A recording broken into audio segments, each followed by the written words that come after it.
900 ఏళ్ల పురాతన ఆలయం ఇది. ఈ ఆలయం నిర్మించుటకు 103 సంవత్సరములు పట్టింది. ఇది ప్రపంచ వారసత్వ సంపదగా గుర్తించబడినది. ఇది కర్ణాటకలోని బేలూరులో గల శ్రీ చెన్నకేశవాలయం. దీనిని ఇంటర్లాకింగ్ టెక్నాలజీతో నిర్మించుట జరిగింది. ఈ ఆలయం పైన 10,000కు పైగా శిల్పాలు ఉంటాయి.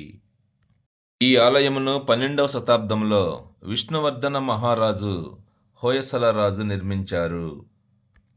ఈ ఆలయ గోడలపై చెక్కబడిన శిల్పాలు హోయసల కాలము నాటి సంస్కృతి, సంప్రదాయాలు మరియు దేవతల యొక్క కథలను వివరిస్తాయి.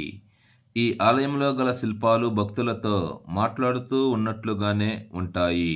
వాటి హావభావాలు అంత అద్భుతంగా డిజైన్ చేశారు. ఈ ఆలయ నిర్మాణంలో మనకు ద్రవిడ శైలి కనిపిస్తుంది. ఈ ఆలయంను సంబంధించిన పూర్తి వీడియో నా యూట్యూబ్ ఛానల్లో ఉంది, వీక్షించండి.